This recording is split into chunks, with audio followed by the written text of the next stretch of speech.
আসসালামু আলাইকুম ওরহমতুল্লাহ। প্রিয় তাকদির ইসলামিক টিভির শ্রোতা ও বন্ধুরা, আশা করি আপনারা সকলেই ভালো আছেন।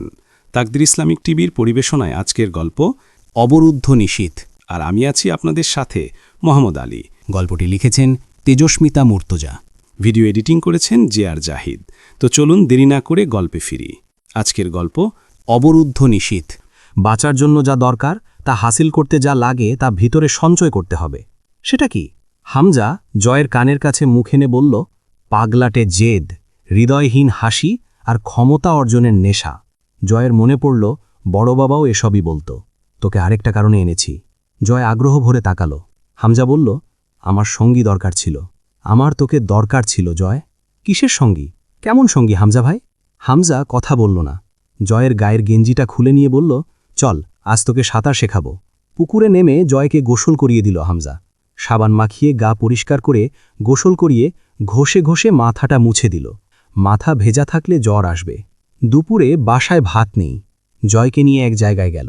পথে হাঁটতে হাঁটতে বলল, খিদে পেয়েছে তোর? খুব। চল আজ যা খাবি মনে থাকবে। তো রেডি? দুজন হো হো করে হেসে উঠল। হামজা আজকাল প্রায়ই এমন সব ব্যবস্থা করে। কি যেন করে হামজা, জয় বুঝেও বোঝে না। হামজার এক বড় ভাই হাজি মোহাম্মদ দানেশ বিজ্ঞান ও প্রযুক্তি বিশ্ববিদ্যালয়ের সিনিয়র ছাত্র পলাশ আজগর। জয়কে অনেকক্ষণ পরখ করে দেখেছিল পলাশ। সেদিন জয় প্রথম দেখল পলাশকে। পলাশ ওদেরকে দুপুরে ভুরি ভোজ করালো হামজাকে।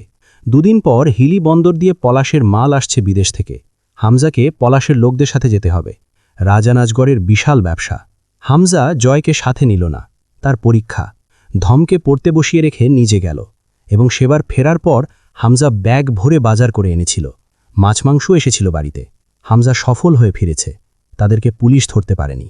জয়কে বেরোতে দেয় না হামজা বাড়ি থেকে খুব বেশি। সেলিম খ্যাপা সার। হামজা যা করেছে তাতে সে জয়কে কেটে খেতে খুব ক্ষুধার্ত। হামজা নিজেকে বাঁচিয়ে নিতে পারবে। জয়ের প্রশিক্ষণ বাকি। হামজা তা দিচ্ছে ধীরে ধীরে। একবার বাড়িতে একটা পুচকে এলো। তুলির চেয়ে ৩-৪ বছরের ছোট। জয়ের রাগে গা জ্বলে গেল। তাদের দুটো ঘর, একটাতে মামা মামি থাকে, আরেকটাতে ছোট্ট চৌকি। সেটাই ৩ জন শোবার জায়গা হয় না। তাছাড়া হামজা দিন দিন আরও লম্বা ও তরতাজা হচ্ছে, পূর্ণ যুবক হয়ে উঠছে। জয়ের কিশোর বয়স, তুলিও বড় হয়ে গেছে। এর মাঝে আরেকটা পুচকে মেয়ে এসে জুটল। জয় বাড়ির পেছনে ডেকে নিয়ে গিয়ে ঝুঁটি করা চুল ধরে মোট গুনে গুনে 15টা চিমটি মারল।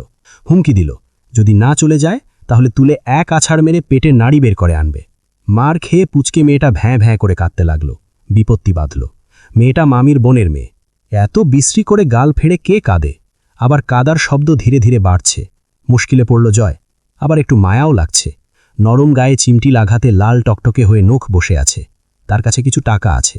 দৌড়ে গিয়ে দুটো হজমি টেস্টির পাতা, বরইয়ের আচার আর দুটো ললিপপ এনে হাতে গুজে দিল। চুপ কর, এই চেংড়ি চুপ। চিমটি তো মারছিস, এখন কাঁদলে কি চিমটির দাগ মিলে যাবে নাকি আমি আর পরে মারব না এমন বলেছি? খা, চকলেট খা। তোর জন্য আমার কত টাকা গচ্ছা গেল। এবার কাঁদলে পানিতে ডুবিয়ে মারব। মেয়েটা ভয়ে কাঁদছে কিন্তু শব্দ করছে না। জয় থাস করে থাপ্পড় মেরে চলে এলো। চকলেটগুলো কেড়ে নিয়ে উঠোনের এক কোণে বসে সবগুলো চেটে ফুটে খেল। কিন্তু হামজা একটা অপ্রিয় কাজ করল। সেই পুচকেটাকেও স্কুলে ভর্তি করে দিল এবং তাকে আনা নেয়ার ভার জয়ের। সে জয়ের স্কুলেই পড়ে, সুতরাং জয়ের সাথে যাবে আসবে। তুলি ঘাড়তারা, খিটখিটে। তার বান্ধবী এক পাল। তাদের সাথে নাচতে নাচতে সে স্কুলে আসে যায়। কিন্তু জয় পারলে পুচকেকে খেয়ে ফেলে। রাস্তায় চলার সময় এত পকপক করে কান খায়, জয় ঠুকটাক লাগিয়েও দেয়। একটু কাঁদে, আবার শুরু করে। মহা মুসিবত। পুচকের নাম তরুনিধি। অত বড় নাম কেউ ডাকে না, সবাই ডাকে তরু। জয় জীবনে সপ্তাহে 4 দিন স্কুলে যায় না, বড় জোর 3 দিন। রোজ রোজ এক জায়গায় যাওয়াটা কোনো ভালো কথা নয়। মাঝে একটু গ্যাপ দিয়ে গেলে আলাদা কথা। স্কুল থেকে ফেরার পথে বেশি লাফালাফি করে রাস্তার মাঝখানে যাওয়ায় জয় পিঠের উপর দুম দুম করে দুটো কিল মারল। বকলও কয়েকটা। পথে খইওয়ালাকে পেল। তরু নাক টানছে আর বারবার তাকাচ্ছে খইয়ের দিকে। জয় তা লক্ষ্য করে ভ্রু কোচকে গম্ভীর মুখে গিয়ে খই কিনে এনে হাতে দিল। তরু সব ভুলে গেছে। চোখ টোক হাতের পিঠে মুছে তাড়াহুড়ো করে খই খুলছে। তা দেখে হাসি পেল জয়ের। তরুর নাক টানতে টানতে খই খাওয়া আর চোখে দেখল। পথটা সরু, পিচ উঠে উঠে গেছে। সেই রাস্তায় গাড়ির চলাচলই নেই প্রায়। সেই রাস্তায় অচমকা কোত্থেকে যেন একটা পটপটে আওয়াজ তোলা ইয়ামাহা বাইক এসে তাদের ছুঁয়ে যায়। জয় এক লহমা তরুর হাতের কবজি ধরে নিজের পেছনে আড়াল করে মাটির ওপর ছুঁড়ে মারল। কিন্তু বাইক জয়কে ছিটকে ফেলে দিয়ে চলে যায়। জয়ের পাতলা দেহটা গিয়ে মাটির রাস্তার উপর পড়ে। মাথার পেছনে শক্ত ইটের খোয়াতে লাগায় ঘাড় বেয়ে তরতর করে রক্ত বেরিয়ে এলো। বাইকটা পাশ দিয়ে একাংশ ধাক্কা মারতে সক্ষম হয়েছে জয়ের তাৎক্ষণিক সচেতনতায়, নয়তো সেদিন বাইকওয়ালার উদ্দেশ্য সফল হয়ে যেত। জয়ের আসল জখম ডাক্তার জানালেন, বাম পায়ের হাঁটুর অস্থিসন্ধি খুলে গেছে, আরেকটু হলে জোড়া লাগানোর উপায় থাকত না। অথচ জয়ের বর্ণনা মতে তার কিছুই হয়নি। সে অধচেতন পড়ে রইল নিভু চোখে। মৃত্যু এসেছিল, জয়কে পরম যত্নে ছুঁয়ে গেল। এই তো, জয় ঝাপসা চোখে আবার মৃত্যুর স্পর্শ পেল। অথচ মৃত্যু সেদিনও জয়ের সাথে ছলনা করে ছুঁয়েই পালালো, সঙ্গে নিল না। ব্যান্ডেজ করার আগে জয়ের পায়ের হাড্ডি সোজা করতে যখন চাপ দেয়া হলো, জয় গা শিউড়ে ওঠা স্বরে মা গো বলে একবার চিৎকার মেরে অজ্ঞান হয়ে গেল। সেদিন সেই পুচকে মেয়ে কি কান্নাটাই কেঁদেছিল, লুটিয়ে পড়া কান্না। তার নিজের হাঁটুর মাংস ছিলে গেছে, তার ব্যথা তরু টের পাচ্ছিল না। চিৎকারটা জয়ের নয়, তার নিজের। বড় ভয় পেয়েছে মেয়েটা। কিশোর জয়ের শরীরটা প্রায় ব্যান্ডেজে মুলে গেল। রাত এলে অসহনীয় যন্ত্রণায় তার কাতর আর্তনাদে সবার ঘুম হারাম। তবুও সবাই ঘুমায়, কিন্তু পুচকেটা জয়ের সাথে রাত জাগে। জয় ধামকায়, কখনো ঠুকঠাক মারেও, তবুও বসে থাকে। ব্যথায় জয়ের শরীরে জ্বর আসে। তরু বিশাল টিনের বালতি ভরে একা পানি আনতে পারে না। ভয় ভয় গিয়ে হামজাকে ডাকে। হামজা পানির বালতি ভরে এনে দেয়। তরু সারা রাত জয়ের মাথায় পানি ঢালে। হামজা বসে বসে দেখে। হামজা আন্দাজ করেছিল, এরপর জয় একগাল হেসে জানালো, বাবরি চুল দেখছি বাইকওয়ালার। বহুত খাস লোক সে আমার হামজা ভাই, চিনতে ভুল হয়নি। আল্লাহর বান্দা পরহেজগার সালিম ফারুকি। হামজা হাসল, ধরব ধরব, একদিন ধরব, সেদিন খুব ছটফটাবে পাখি। আজ ধরবা না? ধরি মাছ না ছুঁই পানি, বাংলা বইয়ে পাবি এই প্রবাদ। জয় তাকিয়ে রইল। হামজা বলল, একটু শক্তিশালী না হয়ে ধরলে মনের খায়েশ মিটিয়ে নিতে পারা যাবে না। আমার ফুপুটা অকারণে বলি হয়নি জয়। ওদেরকে ধরে একটু তৃপ্তি সহকারে গিলব বলেই তো ফুপুর এত বড় বলিদান। কাউকে গিলে তৃপ্তি না পেলে মারাটা বৃথা। কারণ মারাটা বড় কথা না, মনের অপূর্ণ তৃপ্তি মেটানো হলো কথা। তুই অপেক্ষা কর জয়। এই যে তুই আরেকটু ব্যথা শুষলি, এতে ওর ব্যথার ভাগের সুদ আরেকটু বাড়ল। মন্ত্রপুতের মতো বলল জয়। কবে কবে খাবে? যেদিন সাপ মারব, কিন্তু লাঠি ভাঙবে না। পরিস্থিতি আরেকটু নিয়ন্ত্রণে আসুক। সৈয়দ বাড়ির সাথে আমার দুশ্মনির খবর সৈয়দ বাড়ি এত তাড়াতাড়ি পাবে না। বহুত কিছু হারানোর পর আমাকে টের পাবে। তুই আরেকটু অপেক্ষা কর, আর একটু। জয়নাল আমির ফেরোয়ার হয়েছেন 5 বছর খানেক আগে। এর মাঝে জয় বহুবার বড় বাবাকে খোঁজার চেষ্টা করেছে, কিন্তু পায়নি। কিন্তু কিছুদিন আগে সে জানতে পেরেছে বড় বাবার একটা সন্তান হয়েছে, ছেলে সন্তান। জয়ের খুব হিংসে হলো। এখন কি বড় বাবার ভালোবাসা ভাগ হয়ে গেছে? এত বছর পরেও যদি জয়ের সাথে দেখা হয়, বড় বাবা 15 বছরের কিশোর জয়কে চিনবে? আগের মতো বুকের সাথে জড়িয়ে চেপে ধরবে? আচ্ছা, বড় বাবা নিজের ছেলেকে কি জয়ের মতো করে ভালোবাসে? জয়ের ভেতরটা যে পুলক ও শিহরণে তিরতির করছে, তা জয় বুঝল না। লোকে তাকে জারজ বলে, নির্বংশ বলে, ল্যাজ কাটা বলে। জয় কবে বড় বাবাকে মুক্ত করে সবার সামনে দাঁড় করিয়ে বুকে হাত রেখে বলবে, আমির পরিবার নির্বংশ হয়নি, হবে না। দেখ জয়নাল আমিরকে, দেখ জয়নাল আমিরের পুত্র জিন্না আমিরকে, দেখ আমি জাভেদ আমিরের পুত্র জয় আমির, এখনো জীবিত। আমির বংশের জ্বালতে থাকা কটা বাতি চাস, দেখ এখনো 3টে জীবিত। এসব ভেবে জয়ের ভেতরে বড় বাবার সেই ছোট্ট সন্তান আমিরদের বংশধর বাচ্চা জিন্নাহার জন্যেও তার বুকের কোথাও আলোড়ন ওঠে। জয় পাগল হয়ে উঠল বড় বাবাকে খুঁজতে, কিন্তু খুব সাবধানভাবে। বড় বাবা ফেরোয়ার, মোস্ট ওয়ান্টেড ক্রিমিনাল, তাকে ক্রসফায়ারের নির্দেশ দেওয়া হয়েছে। কিন্তু জয় সুযোগ পেল। সেই সুযোগ রাজন আসগর করে দিল। কারণ রাজন আসগরের দাদা বৃদ্ধ হওয়ার পরেও তার নামে মামলা, যুদ্ধে লুটপাট ইত্যাদি মামলা অসংখ্য। বাংলাদেশ গঠনের পর ত্রাস গড়তে প্রথম প্রজন্মের সন্ত্রাসে 2002 সন অপারেশন ক্লিন হার্ট অ্যাক্টিভ পুরো দেশে। বাদ যাচ্ছে না সেনাবাহিনীর কবল থেকে একটিও অপরাধীও। তাদের মারফতে জয়নাল আমির পলাশদের মদদে জয়ের সঙ্গে দেখা করবেন। জয় খাওয়া দাওয়া ছেড়ে দিল। তার বড় বাবাকে সে কম বেশি 8 বছর পর দেখবে। কিন্তু ব্যাপারটা অন্যরকম ঘটল। পলাশ আসগারের দাদা বন্দী হল, আর জয়নাম আমির ক্রসফায়ার্ড। সংবাদটা এমন সাবলীলভাবেই জয়ের কানে এসেছিল। আর আরেকটা সংবাদ খুবই চমৎপ্রদ ছিল। সেনাবাহিনীর প্যারাকমেন্ডো ব্যাটালিয়ন সৈয়দ ফরহাদ মোহাম্মদ বাড়ির নিক্ষেপিত গুলিতে প্রাণ গেছে মোস্ট ওয়ান্টেড ক্রিমিনাল জয়নাল আমিরের। জয়ের বয়স তখন 15। সন 2002। জয়নাল আমিরের মৃত্যুর ঠিক 9 দিন পর জয় নিজে হাতে সৈয়দ ফরহাদ মোহাম্মদ বারি সাহেবের খুন করে ফেলল। বুক চিড়ে হাত ঢুকিয়ে হৃদযন্ত্র টেনে ছিঁড়ে এনেছিল। সেটাকে ছুরি দিয়ে কেটে কয়েক টুকরো করে মৃতদেহের পাশে রেখে এসেছিল। ফজরের আজান পড়ছে কোথাও বা, কিন্তু বড় ঘরের শব্দ, আলো, বাতাস প্রবেশ নিষেধ। দেয়াল পুরু, মেঝে সমতল থেকেও বেশ কয়েক ফুট নিচে। মুরসালিন শরীরের ব্যথায় ঝিমিয়ে বসল। জয় থেমে গেছে, তার গল্প বোধহয় শেষ। সে ক্লান্ত হলেও খুশি। তার একটা কারণ আছে। সে যতবার ফরহাদ মোহাম্মদ বারীকে মারার বিষয়টা মনে করে, সে ভীষণ খুশি অনুভব করে। এইমাত্র সেই কথাটা বলার ফলে ভেতরে খুব খুশি অনুভূত হচ্ছে। একবার রূপকথা বলেছিল, অন্তু, যতদিন তুমি জীবিত আছো কোনো অভিজ্ঞতাকেই চূড়ান্ত ভাববে না। মৃত্যু মুহূর্তেও তোমার চিরস্থায়ী একটি ধারণা ভেঙে যেতে পারে। কথাটা ভুল নয়।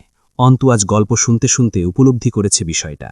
সে জানত সে চিরতরে আবেগহীন হয়ে পড়ছে, কিন্তু আজ তার বিপরীতে একটা বিশ্রী ব্যাপার ঘটেছে। জয় যতক্ষণ কথা বলেছে, জয়ের দৃষ্টি আটকে ছিল ঢালাই মেঝেতে। জয় আমির একটাবারও যদি অন্তুর দিকে তাকাত, দেখে ফেলত অন্তু আজও কাঁদে। অন্তু যে হাতে ঘণ্টা কয়েক আগে আগ্নেয়াস্ত্র চালিয়েছে, জয়েদের গল্প শোনার সময় আজ অন্তুর সেই হাত দুটো শরীরের সাথে থরথরিয়ে কেঁপেছে। চোখ লাল হয়ে তারপর ভিজে উঠেছে। এসব দেখে ফেললে কি বিশ্রী ব্যাপার হতো? কিন্তু এখন অন্তুর কান্না পাচ্ছে না। জয় আমির কখনোই এক বিন্দুতে স্থির থাকে না। সে প্রতিক্ষণে তার রেখা বদল করে। এক মুহূর্তে তাকে শিকার মনে হলে পরের মুহূর্তে শিকারই লাগে। এই দ্বিধাটা অসহ্য জয়ের চরিত্রে। এই দ্বিধা অন্তু আগে কখনো কারো চরিত্রে টের পায়নি। সে জয়কে জিজ্ঞেস করল, আপনি মেরে ফেললেন ফরহাদ চাচাকে? জয় মাথা নাড়ল, মেরে ফেললাম। কেন মেরে ফেললেন? জয় চোখ তুলে তাকালো। কেন? আসলেই তো, মারলাম কেন? তিনি আপনার চাচাকে মেরেছিলেন তাই? ও হ্যাঁ, সে আমার বড় বাবারে মারছিল তাই। তিনি আপনার বড় চাচাকে কেন মেরেছিলেন? জয় সায় দিলে, আরে সেটাই তো, কেন মেরেছিলেন? অন্তু ধমক দিল, ইয়ার কি নয়, ফরহাদ চাচা জয়নাল আমিরকে কেন মেরেছিলেন? জয় হাই তুলল একটা। সে বিশাল ক্লান্ত। অন্তু বলল, আমি বলবো? আপনি নিতে পারবেন তো, নাকি ক্ষমতা উগড়ে আসবে? আসবে না? আপনি বলুন। উকাল মহোদয়া, কারণ আপনার চাচা একজন সন্ত্রাস ছিলেন। পরে যখন আমির নিবাস থেকে নিজের বাপ ভাইকে মারার অপরাধে তাকে গ্রেপ্তার করা হয়, সেটা অপবাদ হলেও উনি আপনার নিষ্পাপ চাচা নন। জয় ছাদের দিকে তাকিয়ে হাসে। শুরু করলে উকালতি? জি না, এখনও লতে ভর্তি হয়নি। অত জ্ঞান বা দক্ষতা নেই আমার, সাধারণ জ্ঞান। সেক্ষেত্রে আমি কি ভুল বলেছি? না তো, আপনার হেয়ালি আমাকে অস্থির করে তুলছে। আপনি কথা বলুন, স্পষ্ট কথা। জয় বিজ্ঞের মতো মাথা দুলালো। তুমি আমাকে অভিযোগ করতে বলতেছ? যদি বলি, পারি না। অন্তু গর্জে উঠল, আপনি নিজেকে আবদ্ধ করে রেখেছেন। মানুষকে আপনার ব্যাপারে কখনোই স্থির সিদ্ধান্তে পৌঁছতে দেন না। আল্লাহর কসম, আপনি আজ হেয়ালি করলে আমি বিনা বিবেচনায় রুহ বের করে নেব আপনার। জয় সামান্য হাসল। অন্তু মাথা নাড়ে, হাসবেন না, এভাবে হাসবেন না আমার দিকে তাকিয়ে। জয় ঠোঁটে আঙুল রাখল, ঠিক আছে, হাসব না। আমার একটা কনফিউশন আছে। জয় ফিসফিস করে বলল, অর্থাৎ তুমি আমার সব জেনে তবে চূড়ান্ত সিদ্ধান্ত নিতে এতদিন কাটালে? মারবে না, ছাড়বে? হ্যাঁ, কেন মারবে? জয় আমির কেমন, কেন এমন? এত কৌতূহল কিসের আপনার, ঘরোয়ালি? অন্তু কণ্ঠ নিচু হল। এমন জলজন্ত এক ঢেউ যা সব কিছু ভাষাতে সক্ষম, তার ভাষার গর্ব জানতে একটু কৌতূহল জায়েজ। জয় হাসি মুখে একটা ঢোক গিলল। এতে তার পুরুষালী গলার উঁচু স্বরনালীর অ্যাপলসটা উঠানামা করল একবার। সেখানে খোঁচা খোঁচা দাড়ি, বড় মোহনীয়, সৌম্য, অভিজাত পুরুষ লাগে তাকে মাঝে মধ্যেই। জামিদারির রক্তের দায়ে ধুয়ে আলকাতরা হলেও তা ভুলে ভালে রং চকচক করেই ওঠে বোধহয়। জয় আলগোছে অন্তুর হাত দুটো নিজের বাহু থেকে ছড়িয়ে নিজের দুই হাতের মাঝে নিয়ে খেলতে খেলতে বলল, এত পেরেশান কেন হচ্ছ? অন্তু জয়ের চোখে তাকালো। খুব খেয়াল করলে দেখা যায় জয় আমিরের চোখের মণি অতিরিক্ত কালো, একদম কৃষ্ণ গহ্বরের মতো, যেখানে আলো অস্তিত্বহীন। অন্তু নজর স্থির রেখে ধীর আওয়াজে বলে, আমি প্রথম রাতে যখন আপনার কাছে নিজেকে সমর্পণ করেছি আপনার ভেতরে প্রবেশ করার উদ্দেশ্যে, পুরুষের উত্তেজনায় নারী তাকে পুরো দমে শোষণ করতে পারে। আমি সেদিন এক অসুস্থ জয় আমিরকে পেয়েছিলাম, যার ভেতরটা শূন্য কিন্তু পুরো দেয়ালে ঘেরা। সেই দেয়ালের বন্ডির সীমানায় প্রতিক্ষণে ফাঁপা হাহাকার ছিটকে বেড়ায়, কিন্তু সেই পুরো দেয়াল তা বাইরে আসতে বাধা দেয়।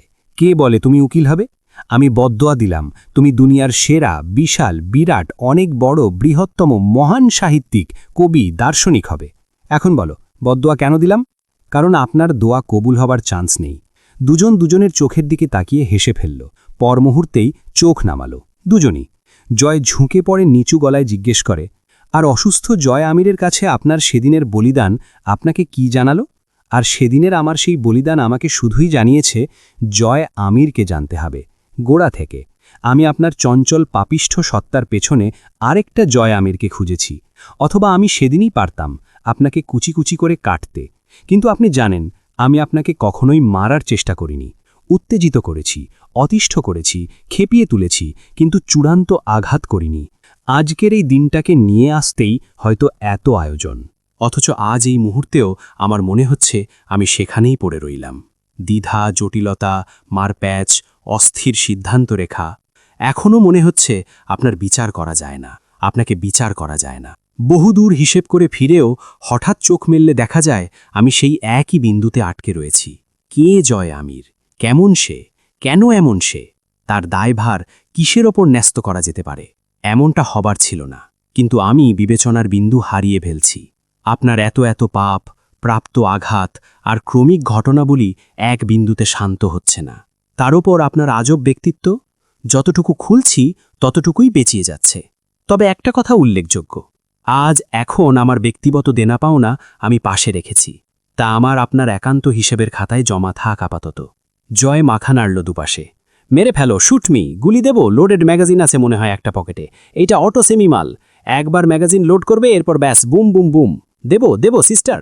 জটিলতাকে জিয়ে রাখা মানেই কসরত। উড়িয়ে দাও, বিদ্রোহ করো, ভেঙে ফেলো আমার ভিত, চেড়াবেড়া করে দাও একদম খুলিটুলি।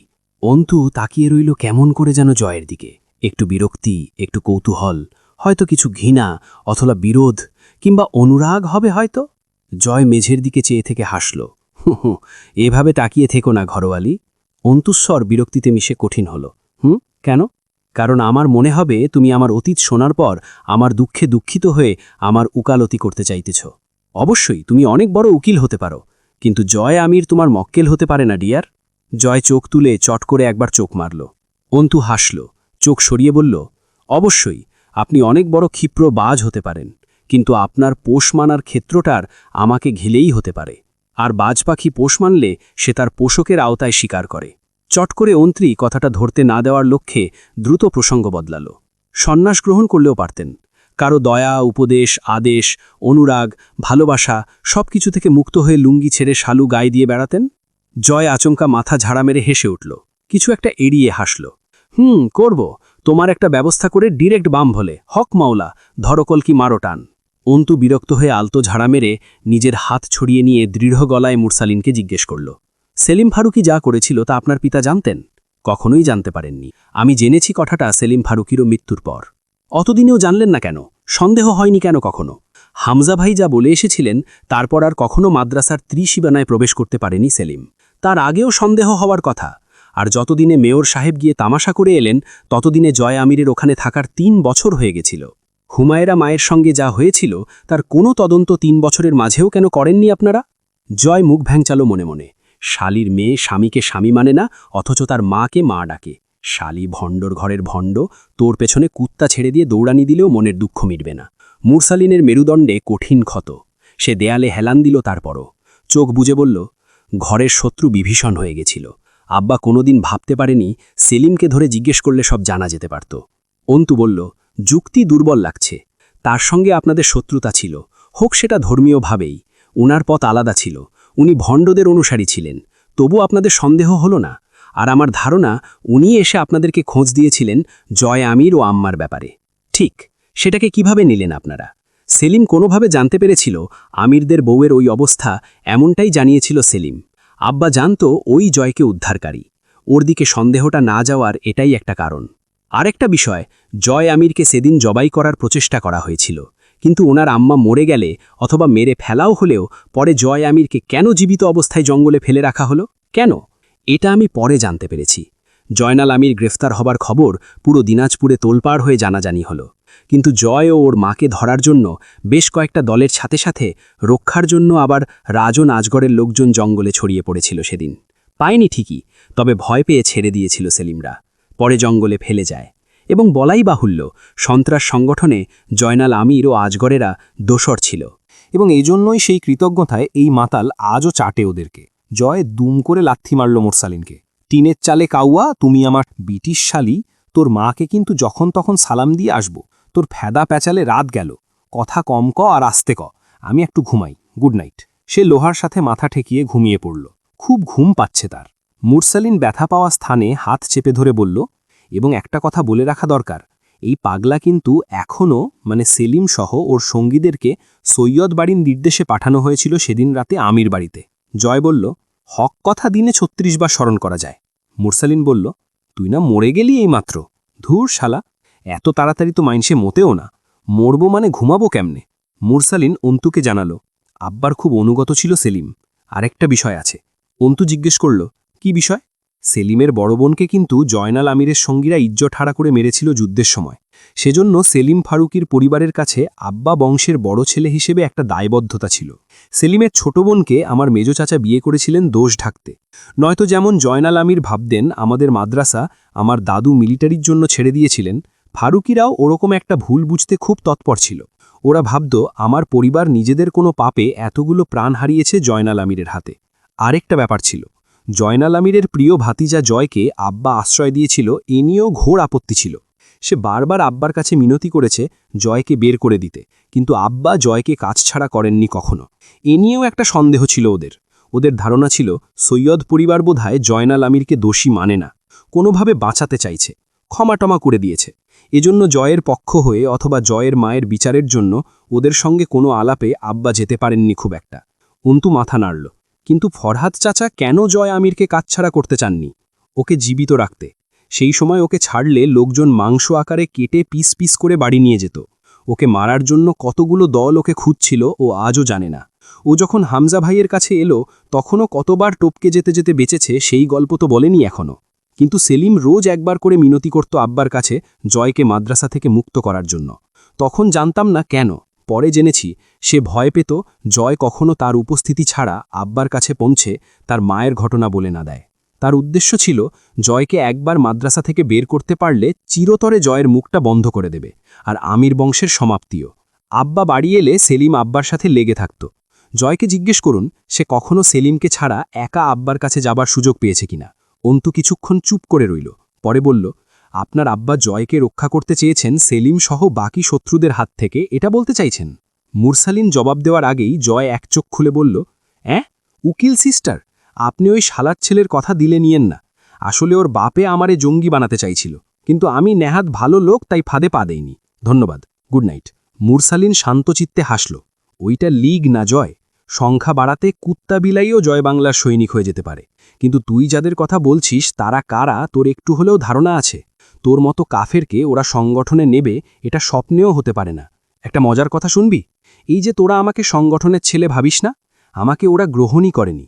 মুস্তাকিন ছিল ধার্মিক, কিন্তু আমি জন্মেই ছিলাম গাফিল। তুই চলে আসার 2 বছর পরেও আমার দ্বারা হিফজ হলো না। আব্বা রাগ করে আমার হাল ছেড়ে আমাকে জেনারেল স্কুলে ভর্তি করলেন।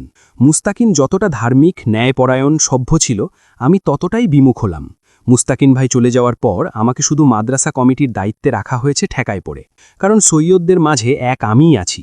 তুই আর কতটা মূর্খতা প্রকাশ করবি? যেখানে আমি চান্স পাইনি সেখানে ওরা তোর মতো একটা অবিশ্বাসীকে দলে রাখত?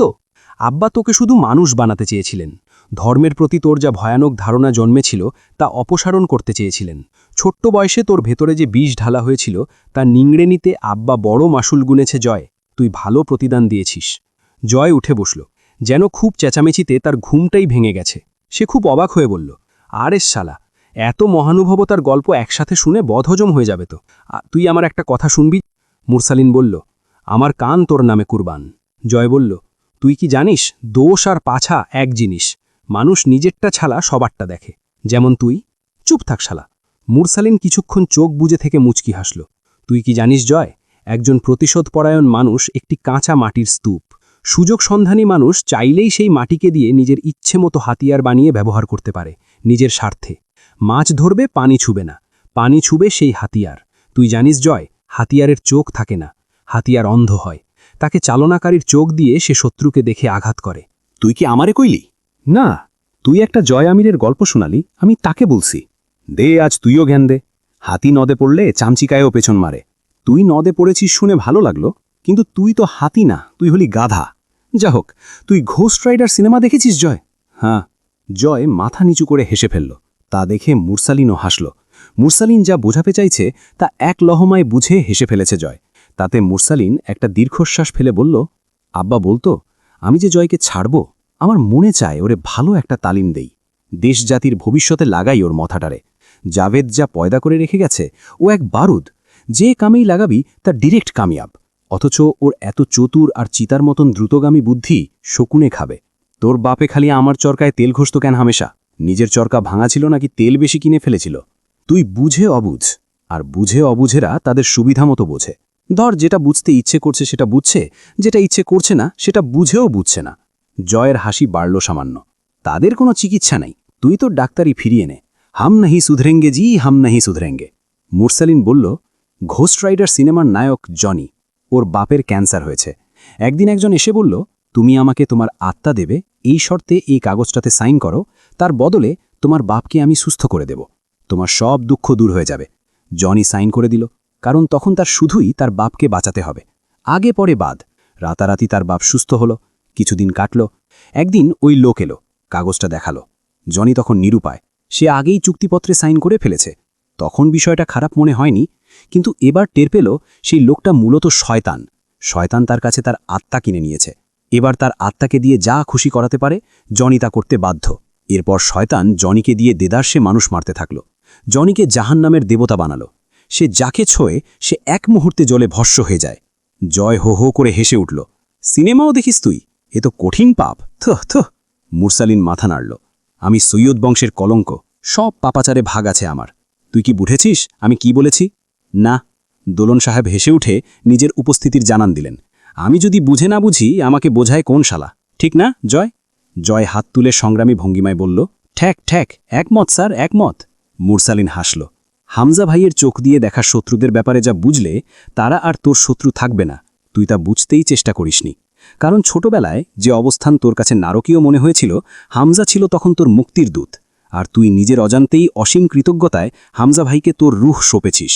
আজ চাইলেও তার কর্মে অভিযোগ অথবা আপত্তি আসে না, তুই করতে চাস না।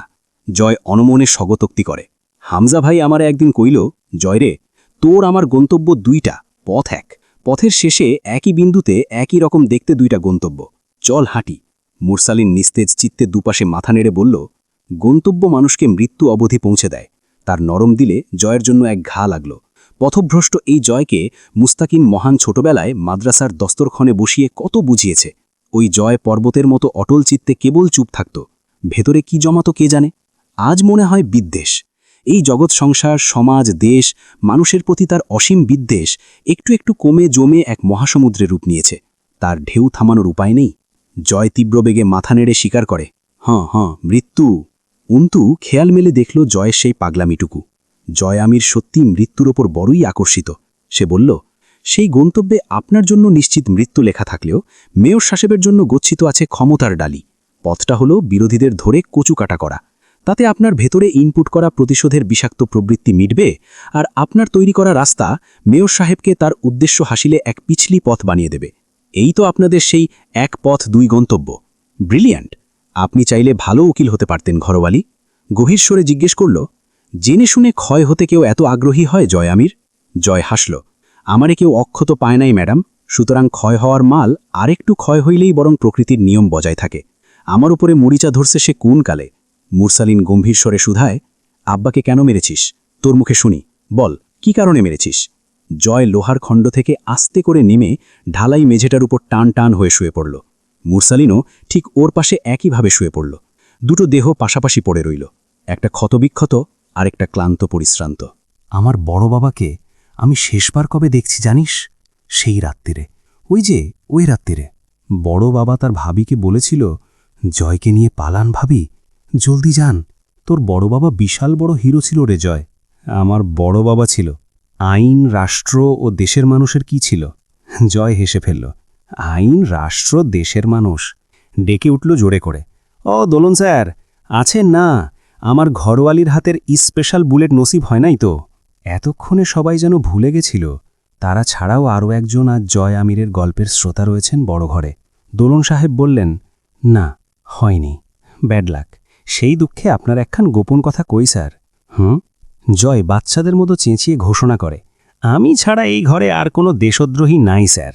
অন্তুর শরীরটা ঝাঁকুনি দিয়ে উঠল, চোখ বুঝল সে। জয় আমির মিথ্যে বলে না। অন্তু জয়ের গল্পের মাঝে এটাই তো আবিষ্কার করেছে এতক্ষণে। দেশ, দেশের মানুষ, জীবন, সমাজ, রাষ্ট্র, এই সবের দ্রোহ একা বহনকারী জয় আমির আজ এই জয় আমির, যার বেঁচে থাকার একমাত্র উদ্দেশ্য বিশৃঙ্খলা, অশান্তি, পাপাচার, মানুষের ভোগান্তি, দেশের দশের ভাঙন, ধ্বংস। মুরসালিন চট করে ঘাড় ঘড়ায়। জয় দাঁত বের করে হাসল। আমার বড় বাবা তাই ছিল, বুঝেছিস তুই মুরসালিন? জয়, তুই অকৃতজ্ঞ। না, আমি অকৃতজ্ঞ না। তুই আর সবার প্রতি প্রতিদান চুকাতে নিজেকে সঁপে দিয়েছিস। শুধু যে বা যারা তোকে জীবন দিয়েছে তাদের জীবন শুষে বলিয়ান হয়েছিস। উত্তম বিচার বটে। তোর আব্বাই আমির পরিবারকে খেয়েছে। জবান সামলা। কোথায় সামলাবো? ঘরোয়ালি, তোমার ওড়নার আঁচলটা দাও তো। তাড়াতাড়ি করে অন্তুর ওড়নার তলায় জিহ্বা ঢাকল।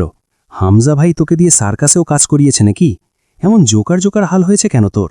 আব্বা তোর অবস্থা এমনটাই আশঙ্কা করত তোর চলে আসার পর। মুরসালিন, তোর কথা শেষ কর, আমি রুমে যাব, মাথা ব্যথা করতেছে। স্বাভাবিক, কথাবার্তা সেই দিকে যাচ্ছে যা তুই আলোচনা করতে খুব অপছন্দ করিস, কিন্তু করতে হবে। সময় নেই আমাদের হাতে। হ্যাঁ, ঠিক কথা, সময় নাই আমাদের হাতে। মুরসালিন বড় হতাশার সাথে বলল, জয়নাল কাকা সর্বশেষ যে পাপটা করেছিল তা তোর সাথে। পাপ? আমাকে ভালোবাসাটা? মূর্খ, ভালোবাসা বুঝিস তুই? তা বুঝি না অবশ্য। তোর দুর্ভাগ্য। ভালোবাসা কাকে বলে বুঝিস না তুই, অথচ দাবি করিস কেউ কেউ তোকে ভালোবাসে। তুই একটা শক্তিশালী ঘুঁটি মাত্র, যা সবার দাবার চাল হয়েছে। যে যেমন পেরেছে তোকে ভালোবাসার নামে বিষে চুবিয়েছে। আল্লাহ পাক তোকে যে পরিমাণ নেয়ামত মেধা দিয়ে দুনিয়াতে পাঠিয়েছিলেন তা তুই কুকুরদের খোরাক হিসেবে বিতরণ করে এক অধমে পরিণত হয়েছিস। পুরনো আলাপ সেসব থাক, বোঝা তো ভালোবাসা কি। আজ নতুন কিছু বুঝি। যদি বলি তোর স্ত্রী তোকে ভালোবাসে। জয় যেন হাসতে ভুলে গেল। সে অতিরিক্ত হাসি পাওয়ার ফলে হাসতে ভুলে গিয়ে নিঃশ্বাস আটকে পড়ে রইল। মুরসালিন আস্তে আস্তে উঠে বসে বলল, সে তোকে এই পথ ছাড়তে বলেছে কখনো? হাসি জোর করে চেপে মুখ ফুলিয়ে বলল, হ্যাঁ। আর কেউ? না, মনে কর কেউ বলেছে, সে ছাড়া। মনে নাই? ক্যাঁ? জয় চোখ খুলে টাকায়। মুরসালিন বলল, কেন বলেনি? কেন তোকে কেউ এই মরার খেলা খেলতে মানা করেনি? অন্য পথের কথা বলেনি? বল, তুই বল, আমি তোর মুখে শুনব। জয় কিছু বলল না। উঠে গিয়ে কামরুলের পকেট হাতড়ে সিগারেট বের করে এনে জ্বালালো।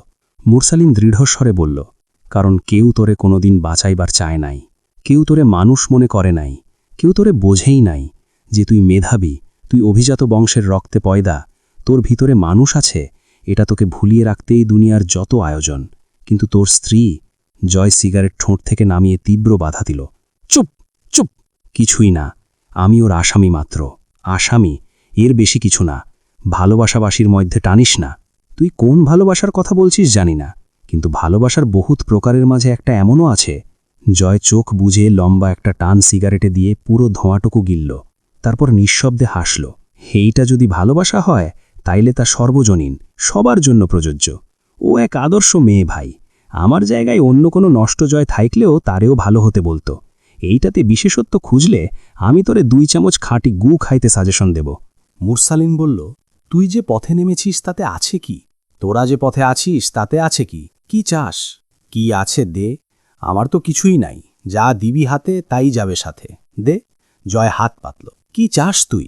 দেশের জন্য প্রেম আছে, মানুষের জন্য মমতা আছে, নারীর প্রতি সম্মান আছে, মনুষ্যত্ব বোধ আছে। আমার দেশের মাটি আমি বেঁচে থাকতে আমার দ্বারা নোংরা হবে না, সেই দৃঢ় প্রত্যয় আছে বুকের ভেতরে। কি চাস তুই? জয় আমির উপহাস করে হাসল, ঝাড়া মেরে মাথা নাড়ল দুপাশে। আমি জয় আমির যেদিন খালি একটা ছোট্ট বাচ্চা ছেলে ছিলাম, আমি আমার দাদু ভাইয়ের কাটা মাথা দেখছি, বাপের মাংস ছিঁড়ে আসা শরীর দেখছি, সেই জন্মদাত্রীর লজ্জাস্থান হরণ হইতে দেখছি, যা চিড়ে দুনিয়ায় আসছি। আমি জয় আমির খিদের জ্বালায় তোর দেশের জমিনের মাটি খুবলে খাইছি। একখান মজার কথা শুনবি? তোর দেশের মাটি ক্ষুধার্ত জয় আমিরের খিদে মেটাইতে পারে নাই। তোর দেশের মানুষ আমার মতন জয় আমিররে ঘরে তুইলা আশ্রয় দেয় নাই। তোর দেশের মানুষ, তোরা নারীদেরকে মেলা সম্মান করিস। খালি আমার ফুপু জয়নব, আমার আম্মা হুমায়রা আর আরমিনেরা যখন ইজ্জত হারায়, তখন তোর দেশের মানুষ এইগুলারে সম্মান করতে জানে না।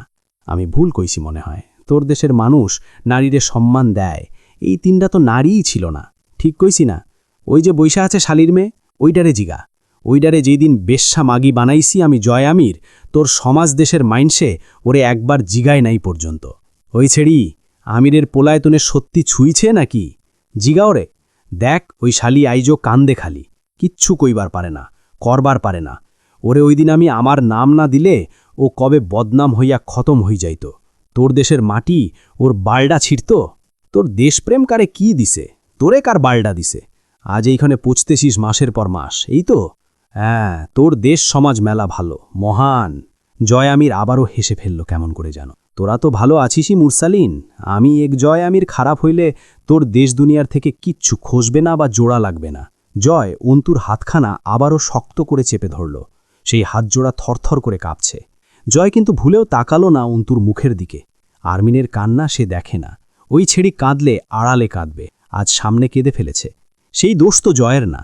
অন্তু হাতখানা চেপে ধরে ওকে নিয়ে দা ঝেড়ে উঠে দাঁড়ালো জয় আমির। ছেড়ে দে আমায়, এক জনম আমি জয় আমির হব, পরের বার মাটি হয়ে হুমাইরার পেটে জন্মাব। সেইবার তোরা কেউ চাইলেও আমারে আর জয় আমির বানাইতে পারবি না কইলাম। এইবার খালি আমারে জয় আমির হইতে দে। অন্তুকে তুলে নিয়ে নিস্তেজ দেহগুলো মারিয়ে চামড়ার স্যান্ডেলের খসখসে আওয়াজ তুলে অনেকটা এগিয়ে এলো জয় আমির। পিঠ পিছে অন্তুর ওড়না ঝুলছিল। তা এক হাতে গায়ে জড়িয়ে অন্তুকে আগলে নিয়ে বড় ঘরের মাঝ বরাবর পেরিয়ে আসার সময় মুরসালিন আওয়াজ দিল, জিন্না আমিরকে আমি মারিনি জয়। তোর গল্প, আমার কথা আর তোর ভুল বোঝাবুঝি শেষ হতে এখনও অনেকটা বাকি।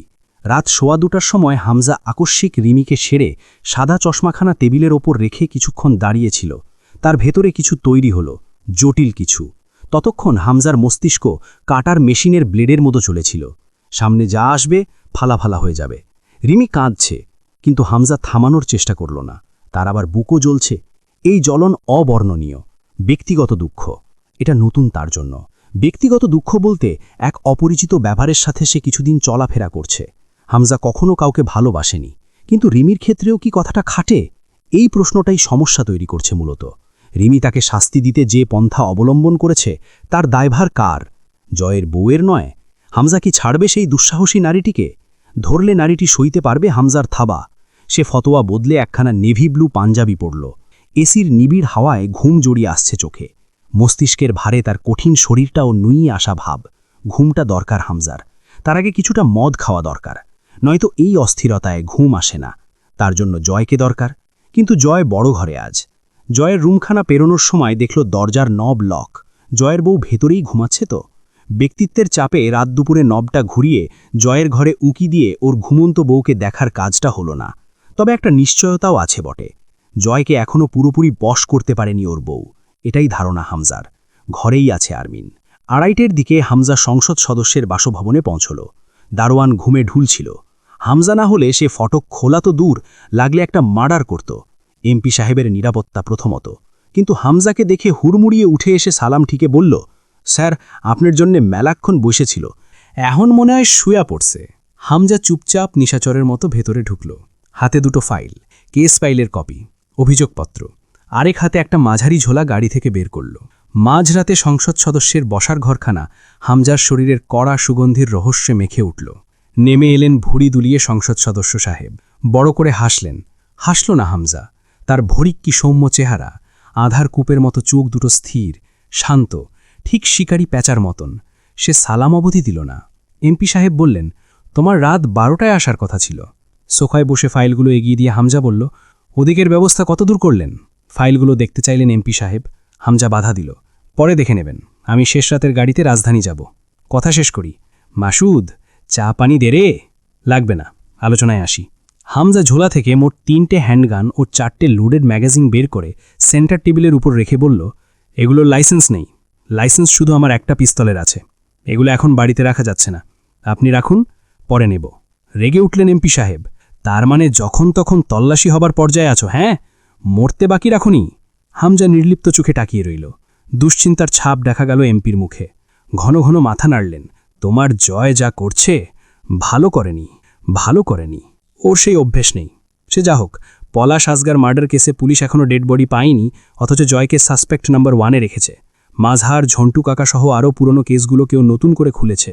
গোড়া থেকে সব তদন্ত শুরু হয়েছে স্পেশাল ব্রাঞ্চগুলোতে। সেখানে আমার বাড়িটা গবেষণার বিষয়, বুঝতে পারছেন? অবাক হলেন এমপি। কে খুলেছে সেই সব কেস? বলবো সব। এখন কথা হলো, কয়দিন যে চাপাটা দিয়েছিলাম তা আলগা করেছে কেউ বা তারা, তাকে এবং তাদেরকে ধরে বলি দিলেও এখন আর তা ঢাকা যাচ্ছে না। চারদিকের অবস্থা ভালো না, অন্তত এটার কাজ দ্রুত এগোনো দরকার আপাতত। ঢাকা থেকে ফিরে আমি নিজেই একবার যাব পুলিশ কাস্টাডিতে, অন্তত একটা নো ফল্ট স্টেটমেন্ট দিয়ে আসতে হবে। নিজেকে সাফ রাখতে হবে যথাসম্ভব, কিন্তু জয়কে আমি থানার বারান্দায়ও দেখতে চাই না। গভীর বার্তা দিল হামজা। গলার স্বর চড়ল এমপির।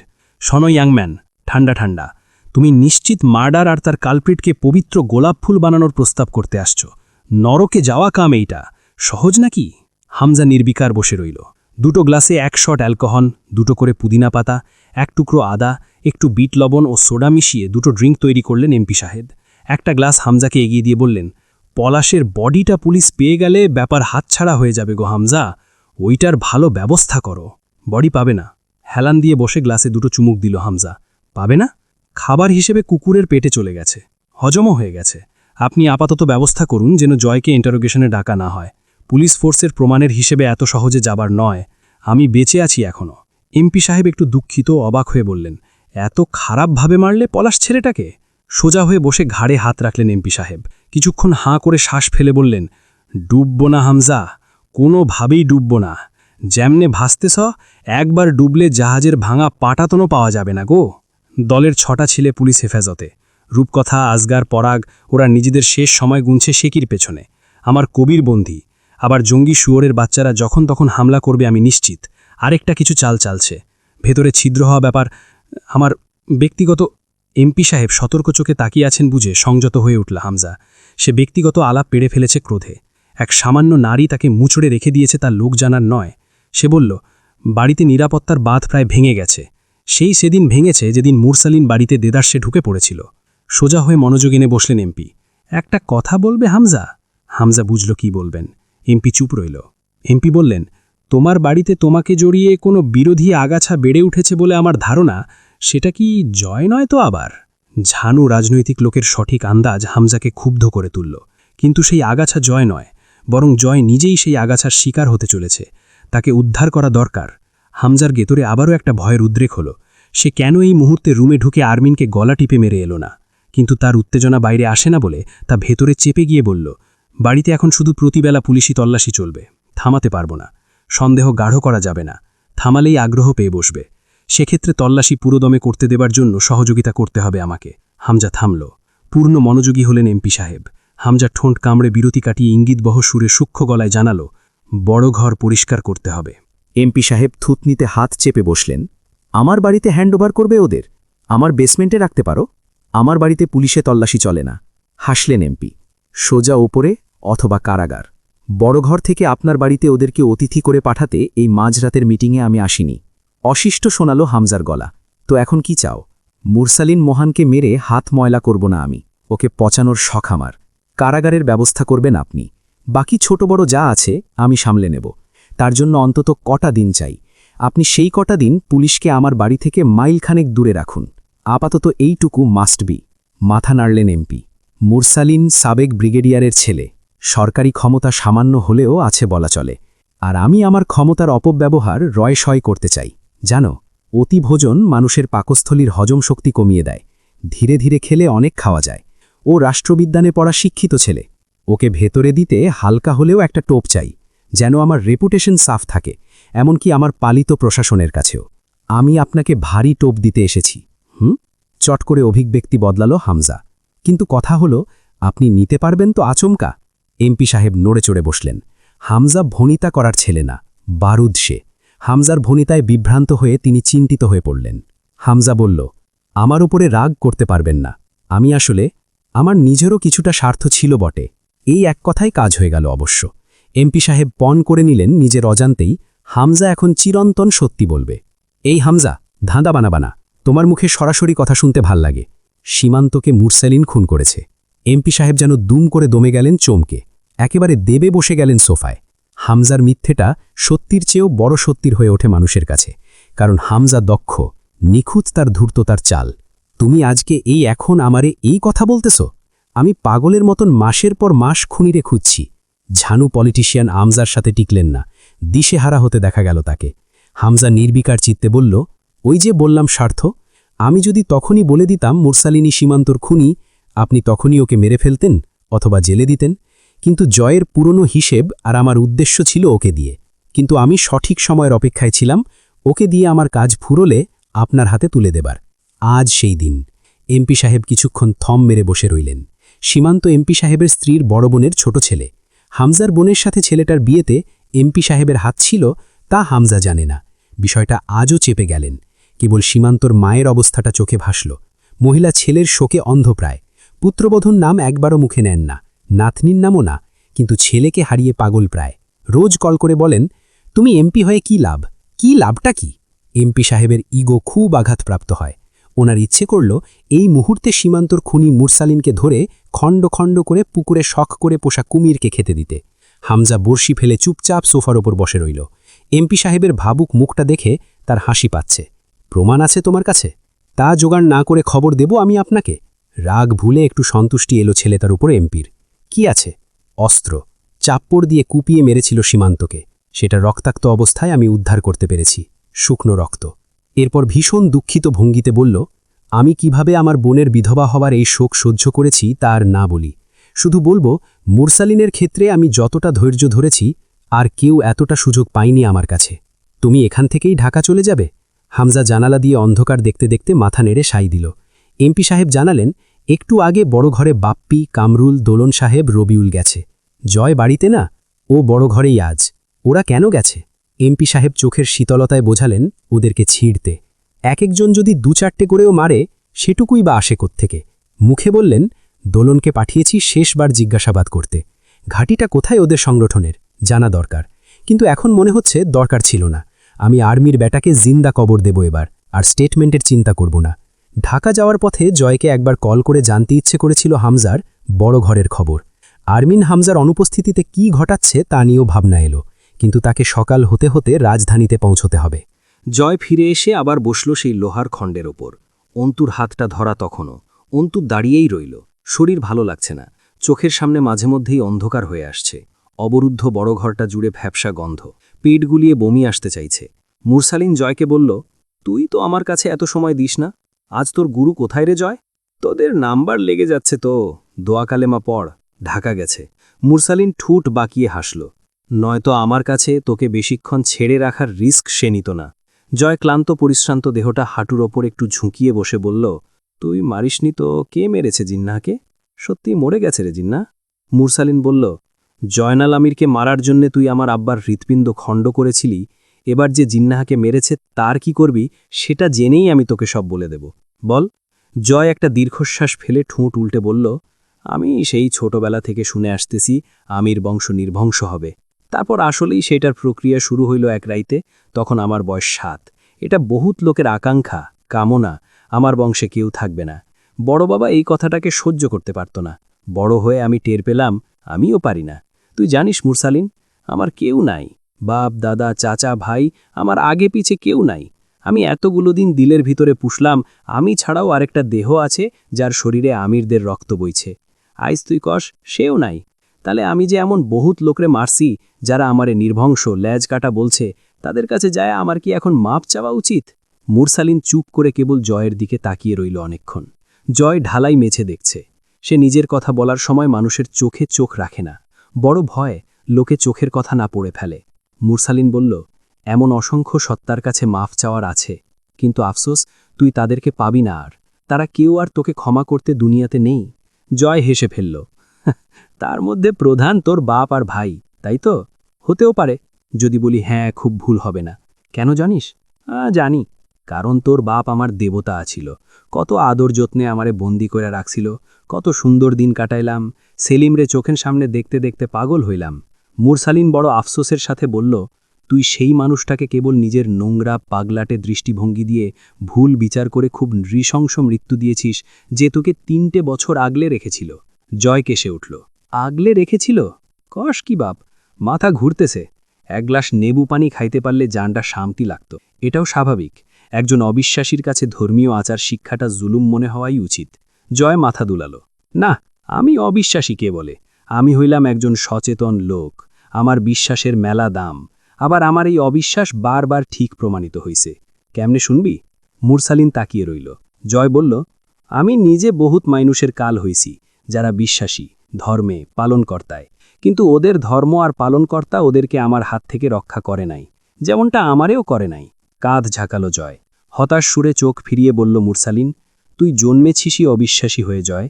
যে পঙ্গু কারণগুলো তুই তোর ক্ষুধাদ্রোহ অথবা দেশদ্রোহের দেখাস, তা শুধুই তোর স্বার্থপরতার বহিঃপ্রকাশ। জয় মুচকি হাসল। এই বিশ্বাস আমার খুঁটি মুরসালিন। আমি বিশ্বাস করতে জানলে কবে কোথায় নিশ্চিহ্ন হয়ে যাইতাম। আমি আমাকে মানি, শুধু আমাকে। কিন্তু যখন বিশ্বাসের কথা ওঠে, আমিও আমার কাছে বেকার। আমি শুধু মানি, জয় আমির নিজে নিজেকে বানিয়েছে অপরকে ভেঙে। সে হাসতে শিখেছে মানুষকে কাঁদিয়ে। মানুষ তারে নিজ থেকে কিছু দেয় নাই, মাঝে মধ্যে তো বাঁচার জায়গাটুকুও দিতে চায় নাই। তোর আল্লাহ কিছুই দেয় নাই তারে, একটা পরিবার, একটা ঠিকানা, একটু সঙ্গ, একটু স্নেহ। এই অভরসা তোর ধর্মের হাতে কামানো। তোর ধর্ম তোরে কি দিছে? এই বন্দিদশা। বন্দি তো তুইও, তোর নফসের কাছে বন্দি, তোর অপ্রকৃত স্থব বিকৃত চিন্তাধারার কাছে বন্দি। মদ আর পাপ সেই কারাগার যা মানুষকে সাময়িক স্বস্তি দেয়, সাথে দেয় চিরস্থায়ী বন্দিত্ব। এই দুটোর মাঝে বিরতি এলেই পাপী আর নেশাগ্রস্তের ছটফটে মৃত্যু অনিবার্য। তোর রুহ সেই পাপের কাছে বন্দি। ঠোঁট বাঁকালো জয়। আর তুই অন্ধ বিশ্বাসের কাছে। দেখ ভাই, আমি বিশ্বাস করি না, আমার জীবনটা খারাপ। তুই একজন খাঁটি বিশ্বাসী, ভালো লোক, তোর জীবনটা আরও খারাপ। তাইলে বিশ্বাসী আর অবিশ্বাসীর পরিস্থিতি যদি একই হয়, আমি খালি খালি আমার বিশ্বাস খরচা করবটা কেন? বিশ্বাস বেচে একদিন বড়লোক হব আমি। মুরসালিন দীর্ঘশ্বাস ফেলে মাথা নেড়ে বলল, বিশ্বাস করতে শক্তি লাগে, অসীম শক্তি। তুই ভীষণ দুর্বল জয়। বিশ্বাস হলো কাঁচ, যা ঠুনকো আর ততটাই ধারালো, যখন তখন ভেঙে যাবে, আর তা বিঁধলে সেই রক্তক্ষরণে তোর মৃত্যুও হতে পারে। কাঁচ ভীতুবীর হাতিয়ার হতে পারে না। কাঁচ নিয়ে খেলতে সিনা চাই বিশাল। তুই ভীতু, তোকে সামান্য আঘাতেও ভেঙে টুকরো টুকরো করে ফেলা যায়, আর সেই ভাঙনটা ধরে ভেতরে, যেটা আরও ভয়ানক। জয় মাথা নত করে নিঃশব্দে হাসল। তুই আমার অতখানি সহ্য করিসনি। মুরসালিন হেসে উঠল। তাই তো, আমি তোর অতখানি সহ্য করিনি, তোর চেয়ে বেশি হয়ে গেছে। জয় আলতো মাথা নাড়ে। তাই নাকি? আমি তুই শুধু পথের বৈপরীত্যে আলাদা, নয়তো আমার কাছে সব রকম সুযোগ ছিল তুই হয়ে যাওয়ার। জয় দুপাশে মাথা দুলিয়ে হাসল। আমি হওয়া সহজ না, খুব সহজ। তুই হওয়া খুবই সহজ। বলিস কি? প্রসেসিংটা বলতো। আবার জন্মাইলে সহজ পদ্ধতিটা ট্রাই করব জয় আমির হবার। প্রসেসিং কি? পঙ্গু দৃষ্টিভঙ্গি, ঠুনকো বিশ্বাস, অপাত্রে কৃতজ্ঞতা, একপাক্ষিক বিচার, স্বার্থলোভী ধর্মভরসা। আবার সেই ভরসা বিশ্বাসের প্যাঁচাল। সম্বন্ধিত ছাওয়াল আমি অবিশ্বাসী, তাতে তোর আব্বার কি হে? তোরে তো আমি আমারে হেদায়েতের নসিহত করতে বলি নাই। ধর্ম ছাড়া যে কেউ তুই, আমিও হয়ে যেতাম। ওই যে বললাম, সব সুযোগ ছিল, শুধু পারিবারিক শিক্ষা ও দৃষ্টিভঙ্গিটা আলাদা হওয়ায় আজ আমি তুই প্রধান বিরোধী। আমার তো পরিবার নাই। আমার কাছে যে পরিবার ও শিক্ষা ছিল তা অন্তত তোর কাছেও ছিল, কিন্তু সেটাকে তুই ভরসা করিসনি, উল্টো ঘেন্না করেছিস। সেই শিক্ষাগুলোকে শত্রু মেনে নিয়ে সেটার বিরুদ্ধে বরং লড়াই করেছিস। জয়ের নাক শিউড়ে উঠল। তোর আমার পরিস্থিতি কি এক ছিল? মুরসালিন জবাব দেয়, আংশিক না, পরে হ্যাঁ। তুই আমার আব্বাকে মেরেছিস। তখন আমরা 3 ভাইবোন অন্তত ততটুকু ছোট যখন আব্বাকে আমাদের সবচেয়ে বেশি দরকার ছিল। কিন্তু সেই বয়স থেকে দলীয় হামলায় যাযাবর জীবনযাপন করেছি আম্মাকে সাথে নিয়ে। শেষমেশ আব্বার বদৌলাতে মুরসালিন একটা চাকরি পেল, কিন্তু তাকে সরিয়ে দেওয়ার নির্দেশ এলো। এই আমি জেল খাটা, পুলিশের হয়রানি, তোদের দাবরানি খেতে খেতে অনার্স পাশ করলাম। তোর শরীরের আঘাতের চিহ্নগুণে আমার সঙ্গে মিলিয়ে নিস, পূর্ণ আছে। তারপর আমার বোন। মুরসালিন কেমন করে যেন হাসলই পর্যায়ে। পার্থক্য হলো এসব আমাকে আমার পথে আরও অটল করেছে, আর তোকে ছিটকে বিপথে নিয়ে ফেলেছে। পার্থক্য এই বিশ্বাস আর দৃষ্টিকোণের। আজ এতগুলো দিনে আমার রক্ত ছাড়া আর কিছু বের করতে পারেনি তোর গুরু। হয়তো এটা আমার বিশ্বাস, আমার ধর্মবিশ্বাস, আমার একত্ববাদ। তুই স্বার্থে আল্লাহকে তোর রক্ষার হাতিয়ার কল্পনা করেছিস। কখনো তাকে বিশ্বাস, মনে প্রাণে ভরসা অথবা পালন করিসনি। তোকে বলা হয়েছিল আল্লাহ রক্ষাকর্তা। যখন তোর বিপদ এলো, তোর আল্লাহর কথা মনে পড়ল, কিন্তু বিপদ রক্ষা হলো না, তুই বিমুখ হয়ে গেলি। ধর্মবিশ্বাস তোর কাছে বিপদের হাতিয়ার হয়েছিল। জীবনটা তোর কাছে এক্সপেরিমেন্টাল হয়েছিল। তুই তোর চাচার ধাঁচে গড়ে ওঠা এক অন্ধ, স্বার্থান্বেষী মানুষ। ইনডাইরেক্টলি ও স্বার্থপর বলিস না আমাকে। আমার ভেতরে বাঁধে, ভায়োলেন্স হয়ে যাইতে পারি। ঠিক আছে, ডাইরেক্টলি বললাম, তুই খুব নিম্নমানের স্বার্থবাদী, সুবিধাভোগী মানুষ। জয় মাথা নাড়ল। মেজাজ বদলাস না আমার। বড় বাবা আসবে না এখানে, আমাকে বল। দোলন সাহেব হেসে বলে উঠলেন, মুরসালিন মহান, সেই একটা জয়নাল আমির তো তোমার ভেতরেও আছে। মুরসালিন ইঙ্গিত বুঝল। তার চোখ দুটো দিয়াশলাইয়ের কাঠির মতো জ্বলে উঠল। সেই চোখ সামলে অদ্ভুত হেসে বলল, মুরসালিন 500 বার জন্মালে 1000 বার আমার বোনের ধর্ষককে বলি দিয়ে সেই রক্তে গোসল করব স্যার। এখানে কোনো যুক্তি, তর্ক, ঠিক বেঠিক, আইন, ধর্মের কোনো ঠাঁই নেই। এসবে কোনো আফসোস ও পাপের চিন্তা আমি রাখিনি ভেতরে। শুধু জানি আমার বোনের ধর্ষকের রেহাই নেই যতদিন আমার শ্বাস চলছে। হুমায়ুন পাটোয়ারির মৃত্যু আমার হাতে লেখা ছিল, আর একজনেরটা বাকি। দোলন সাহেব জানালেন, তারটা তোমার হাতে লেখা ছিল না। মুরসালিন ভ্রু জড়াল। পলাশ আজগর মরে গেছে স্যার। কে মেরেছে? দোলন সাহেব চুপ রইলেন। অথচ মুরসালিন চট করে ধরে ফেলল ব্যাপারটা। কেন? জয় তার দূষরকে মেরে ফেলেছে কেন? ও কি ওর কোনো শুভাকাঙ্ক্ষীকেই মৃত্যু ছাড়া অন্য প্রতিদান দেয় না? কি চলছে বাইরে? দোলন সাহেব প্রসঙ্গ ধরলেন। জয়নাল আমিরের ক্ষেত্রে ব্যাপারটা আলাদা কেন মুরসালিন? জয়নব ও জেবাউ তো জয়নালের বোন ছিল মুরসালিন। মুরসালিনের চোখ কি ভিজে উঠেছে? বিস্মিত হলো তাকে দেখা মানুষগুলো। এই মুরসালিন রক্তে গোসল করে উঠলেও পাথরের মতো অনড়। আজ তার কণ্ঠস্বর ভেঙে এসেছে। মুরসালিন তা লুকোতে আলগোচে হেসে উঠল। এই দুনিয়ার প্রত্যেকটা ভাই এক একটা জয়নাল আমির হোক। আমিও জয়নাল আমির স্যার। কিন্তু মজার ব্যাপার হলো, আমার জয়নাল আমিরত্বে নিজের বোনের ইজ্জতের বদলে অন্যের বোন মায়ের ইজ্জতের নেশা নেই, যা আমির বংশে আছে। আমার জানা মতে জয় তখন দিনাজপুরে ছিল না। যায় আসতো না স্যার। ভাড়াটে লোক দিয়ে সৈয়দ বাড়ির নারীদের ইজ্জত ছিনতাই করা মানুষের ভাতিজা জয়। ইজ্জতের বদলে ওরা ইজ্জত নিতে জানে স্যার। নিজের স্ত্রীকেও ছাড় দেয়নি। সেই ইতিহাসও পড়া আমার। অন্তু আশ্চর্য হয়ে বসে পড়ল মেঝের ওপর। জয় এখনও সেই ঢালাই মেঝের দিকে তাকিয়ে আছে একটা বারও। চোখ তুলে তাকায়নি যতক্ষণ দোলন সাহেব ও মুরসালিন কথা বলেছে। অন্তু অন্তত এবার আশা করেছিল জয় মুরসালিনকে কঠিন আঘাত করবে। জয় ঝুঁকে বসে ডান হাতের বৃদ্ধাঙ্গুলি কপালে ঘষছে। মুখটা শক্ত, নাকের পাটা শিউরে উঠেছে, কিন্তু শান্ত। চাপা অস্থিরতা কপালের ভাঁজে দেখা গেল। এক হাতে তখনও অন্তুর হাত। বেশ কিছুক্ষণ চুপ থেকে জয় কেবল জিজ্ঞেস করল, জিন্নাহেরে কে মারছে মুরসালিন? দোলন সাহেব কিছু বলতে গিয়েও থামলেন। আর লাভ নেই। মুরসালিন চোখ দুটো আলতো করে বুঝে হেসে বলল, তোর গুরুকে জিজ্ঞেস করতে হবে। জয় চোখ তুলে চাইল। অনিয়ন্ত্রিতই তার হাতের মুঠি শক্ত হয়ে অন্তুর হাত চেপে ধরল আরেকটু। মুরসালিন হাত নেড়ে বিদায় জানালো, যা এখন, আর কথা বলতে ভালো লাগছে না। মুরসালিন আর তাকালো না জয়ের দিকে। সে তার ছেঁড়া শার্টের এক প্রান্ত ছিঁড়ে শরীরে ধুলোবালি ও শুকনো রক্ত মোছার চেষ্টা করল। তাজা ক্ষততে পানি লাগলে ভীষণ জ্বালা ধরে। আশেপাশে পানিও নেই। মুরসালিন তায়াম্মুম করে ফজরের নামাজে বসল। জয় আস্তে করে উঠে দাঁড়ালো অন্তুকে নিয়ে। অনেকক্ষণ ওভাবেই দাঁড়িয়ে রইল স্থির হয়ে। 3টে দেহ অচেতন হয়ে পড়ে আছে। হাসপাতালে পাঠানো দরকার। তার সেসব আর ইচ্ছে করছে না। এমপি সাহেব এদের অবস্থা জানার পর আরেকটা ঝড় আসবে। আসতে পারে আর্মিনেরও পরও। কিন্তু জয়ের মাথাটা ফাঁকা লাগছে। মুরসালিন নামাজে সালাম ফিরিয়ে বসল। তখনও জয় দাঁড়িয়ে। তার আশপাশে অনেকগুলো ছোট ছোট দেহ ছড়িয়ে ছিটিয়ে শুয়ে আছে। 2-1জন ঘুম ভেঙে আধো চোখ খুলছে, আবার শরীরের ক্লান্তিতে ঘুমিয়ে পড়ছে। জয় খানিক পরে সব ওভাবেই ফেলে অন্তুকে নিয়ে দোতলায় উঠে এলো। অন্তুর শরীর চলছে না। কোনো রকম সে অজু করে এসে নামাজে বসল। কোনো কথা নেই। খানিকটা দূরে বসে জয় মেঝেতে হাত পা ছড়িয়ে বসে মন ভরে খানিকটা মদ খেল। এরপর শরীরে একটা সাডেটিং ইনজেকশন পুশ করে শুয়ে পড়ল। সারাদিন একটানা ঘুমিয়ে ঘুমটা ছুটল মাগরিব আজানের পর। অন্তু নামাজে বসেছে। জয় চোখ বুজে উপুর হয়ে পড়ে রইল। কিন্তু এর মাঝে অন্তু আচমকা নামাজের মাঝে উঠে বাথরুমে দৌড়ায়। তার পায়ের আওয়াজে ঝিম ছেড়ে গেল জয়ের। এক দৌড়ে বাথরুমে পৌঁছে অন্তুকে ধরল। কি হয়েছে এই মেয়ে? অন্তু তাকালো। জয় আবার শুধায়, কি ওইভাবে দৌড়ায় আসলা কেন? শরীর খারাপ? উহু। অন্তু জয়কে ছাড়িয়ে চোখে মুখে পানি দিল। তখনও কপাল কুচকে তাকিয়ে আছে জয়। অন্তু বলল, আপনার বড় ঘরে গেলেই আমার শরীর খারাপ হয়। তার ওপর আপনার যা মন মাতানো জীবনের গল্প, মানসিকভাবে খালি পাগল হওয়া বাকি, আর তো শরীর। আমি ঠিক আছি, আপনার খাবার বাড়া আছে, খেয়ে আসুন। জয় আচমকা অন্তুকে পাঁজা কোলে তুলে নিল।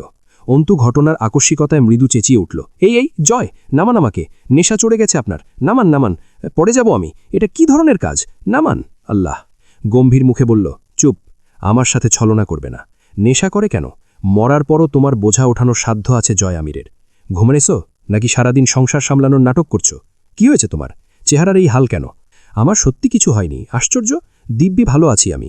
আপনার মতো আনহাইজেনিক পরিবেশে কমফর্ট থাকার অভিজ্ঞতা নেই আমার। জয় অন্তুকে বিছানায় টান টান শুয়ে দিয়ে ওভাবেই ঝুঁকে রইল। জয়ের চোখে চোখ পড়লে অন্তু মুখ ফেরায়। জয় আচমকা অন্তুর গালটা ধরে নিজের দিকে ফেরালো। আমার দিকে তাকাও, কি হয়েছে, কেমন লাগতেছে? আমি তোমার জীবনে কাল হয়ে তো বহুকাল আগেই আসছি, কিন্তু শরীর চেহারায় এই রকম দুর্বলতা নতুন। অসুস্থ তুমি? ঘুমাওনি? অপ্রস্তুত হয়ে পড়ল অন্তু।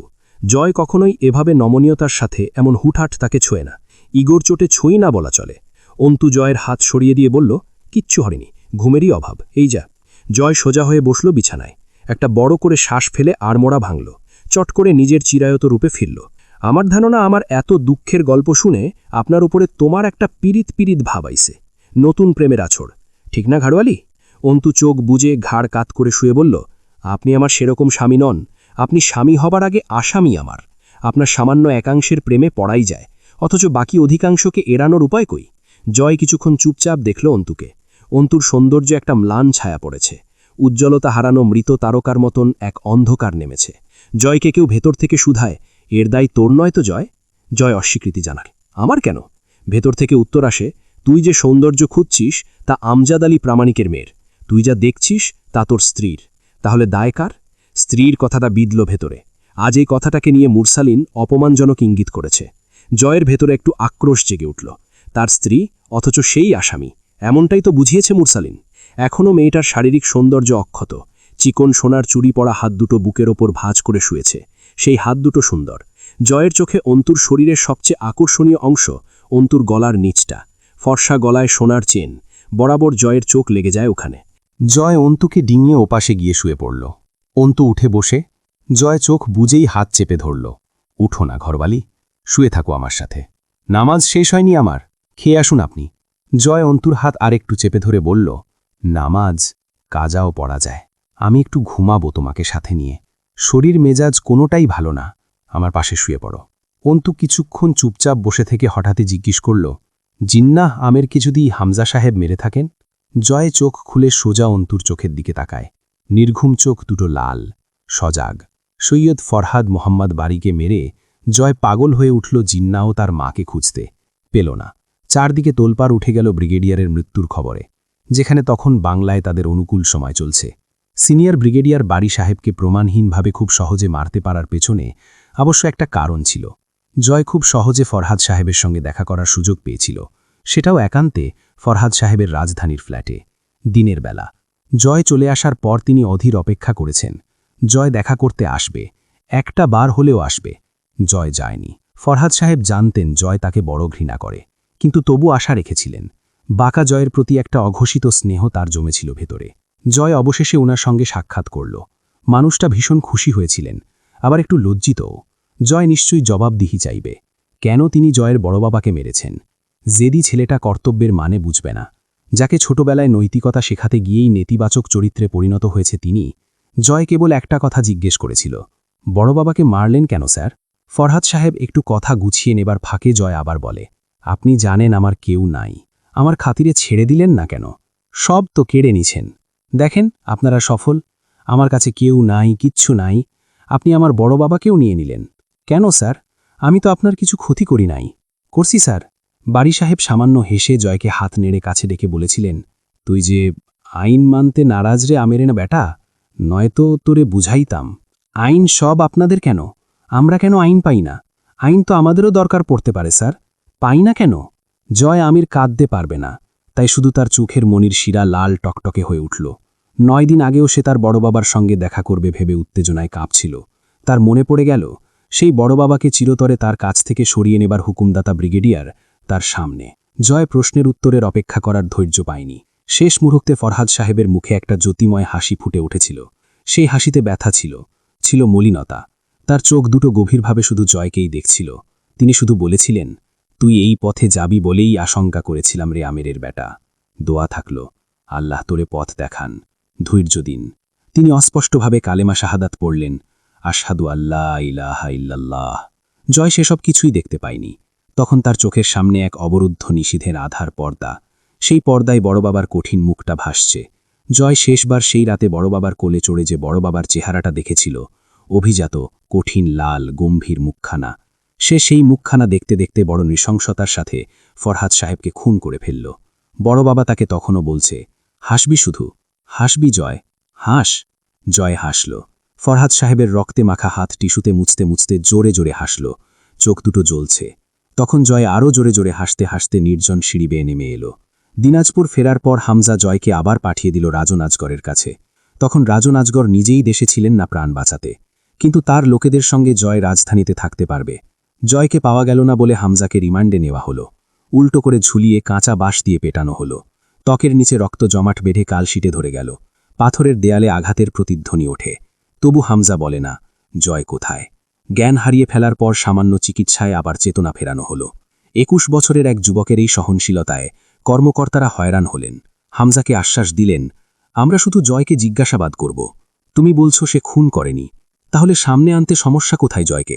হামজা বলে, আমি জানি না স্যার জয় কোথায়। আমি কিছুদিন যাবৎ হলে ছিলাম, আমার সঙ্গে ওর দেখা হয় না। ও কোথায় আমার জানা নেই। তুমি জয়ের বাপ মা, তুমিই তার সব, সবাই একই সাক্ষী দিয়েছে। বেশি শেয়ানাগিরি করলে একেবারে ভেতরে ঢুকিয়ে দেব, তখন এই শেয়ানাগিরি পিছন দিয়ে যাবে। তাই দিন, যেখানে আমি জানিই না জয় কোথায়, তাহলে ভেতরে রাখলেই কি বাইরে রাখলে বাকি? জয় কিন্তু একদম বাচ্চা ছেলে নয় স্যার। আপনারা সন্দেহ যখন করেছেন ওকে, ওর কি জানের মায়া নেই? আপনাদের মিথ্যে অভিযোগের হাত থেকে বাঁচতে পালিয়েছে হয়তো। বিভ্রান্ত হয়ে গেলেন কর্মকর্তারা। হামজার কথায় ওনারাই নিজেরাই পেঁচিয়ে গেলেন এই সংশয়ে, আসলেই কি জয় আমের খুনটা করেছে নাকি করেনি। কিন্তু হামজার উপর টর্চারিংয়ের চতুর্থ দিন জয় এসে হাজির। সে আত্মসমর্পণ করল। কর্মকর্তারা দুই ভাইয়ের কার্যক্রমে হতবাক হয়ে গেলেন। জয় এসে বলল, আপনারা নাকি আমারে খুঁজতেছেন? খুন করে পালালে তো খুঁজবই। প্রিয় দর্শক, আজকে এই পর্যন্তই। আবারও দেখা হবে পরের কোনো গল্পে। আরও এরকম নিত্য নতুন গল্প বা উপন্যাস পেতে তাকদির ইসলামিক টিভি চ্যানেলটি সাবস্ক্রাইব করুন। গল্পটি কেমন লেগেছে অবশ্যই কমেন্ট করে জানাবেন। আর হ্যাঁ, একটি কথা না বললেই নয়, আমরা যেন সকলেই নামাজ ঠিকমতো আদায় করি, কারণ নামাজ পাপ কাজ হতে বিরত রাখে। আল্লাহ সুবহানাহু ওয়া তাআলা আমাদের সবাইকে 5 ওয়াক্ত নামাজ জামাতের সাথে আদায় করার তৌফিক দান করুন। আমিন।